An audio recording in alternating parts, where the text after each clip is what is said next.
কাউন্টারের বাইরে বাড়তি ভাড়া নেওয়ার প্রবণতা রাতারাতি দূর করা যাবে না, এমন মন্তব্য করেছেন সড়ক পরিবহন ও সেতুমন্ত্রী শেখ রবিউল আলম। তিনি জানান, রাজধানী বাস কাউন্টারে বাড়তি ভাড়া নেওয়া হচ্ছে না, তবে মাঝপথে যাত্রীদের কাছ থেকে বাড়তি ভাড়ার সুনির্দিষ্ট তথ্য পেলে তার বিরুদ্ধে ব্যবস্থা নেওয়ার হুঁশিয়ারি দেন মন্ত্রী।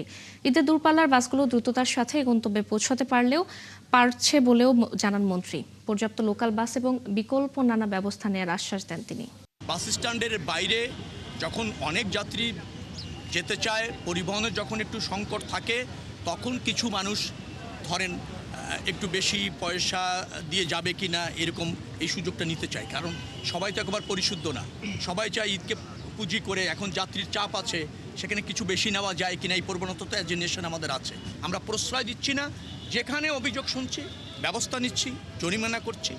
তো এটা হলো একটা মেসেজ যে যারা এই পরিবহন সেক্টরকে কুক্ষিগত করে অথবা মানুষের এই দুর্বলতা, কারণ আমাকে বাড়ি যেতেই হবে, স্বজনরা অপেক্ষা করছে, ছুটি হয়েছে, এটাকে পুঁজি করতে আগে যেভাবে অবাধে প্রাপ্ত তা রহিত করা হয়েছে না, বন্ধ করা হয়েছে।